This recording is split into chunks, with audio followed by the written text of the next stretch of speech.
கையில இல்ல, எங்க சார் ஊருக்கு போயிருக்காங்க, வந்த உடனே கட்ட சொல்றேன். காலையில ப்ராப்பரா சொல்லனா இல்லையான்னு கேளுங்க. சொல்றீங்க மேடம், எங்களுக்கு அங்க பிரஷர். மேம் நீங்க வாங்க மேம். காலையில அவங்க சொல்லிட்டாங்க, அவங்க என்ன சொன்னாங்களோ அவங்க சொல்லிட்டாங்க, அவங்க கட்டுறேன்னு சொல்லிட்டாங்க. இதுக்கு முன்னாடி அவங்க வந்து கேட்டப்ப ப்ராப்பரா கையில இருந்தது கொடுத்து விட்டனா இல்லையா மேம்? கட்ட மாட்டேன்னு சொல்றேன். பெனால்டி வரக்கூடாதுன்னு எங்களுக்கும் அக்கறை இருக்கு. எங்க அமௌண்ட் வந்து இருங்க மேம், நாங்க எங்களோட தாட்ட கேளுங்க. பெனால்டி போட்டு கட்டணும் எங்களுக்கு என்ன தலையிலத்தா? வரி கட்ட வேண்டியது எங்களோட ரூல்ஸ், நாங்க கட்டியே தீர்வோம்.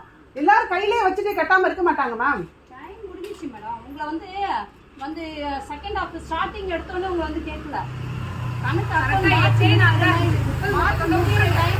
கரெக்ட் தான், அந்த டேட் இங்க இருக்கு இல்லைங்க, அதுக்குள்ள நாங்க ஏதாவது சோர்ஸ் ரெடி பண்ணி கட்டுவோம்ல. 8 நாள் வரைக்கும் நீங்க கடைசியில வந்து நாங்க கேட்கும்போது இப்போ மாசம் முடிப்பது இப்போ வரீங்களான்னு கேட்பீங்க.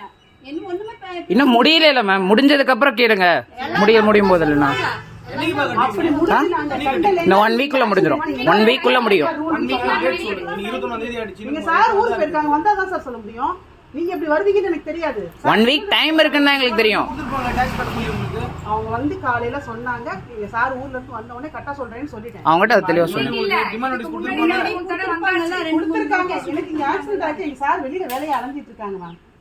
மேடம் அதெல்லாம் ஓகே மேடம். டிமாண்ட் நோட்டீஸ் கொடுத்து உங்க டேட் மார்ச் 30 31 கட்டலைன்னா 1ஆம் தேதி வந்து வீட்ல இடிச்சா கூட பரவாயில்லை. இல்ல மேடம், எங்க டேட் மார்ச் 31 கிடையாது. அது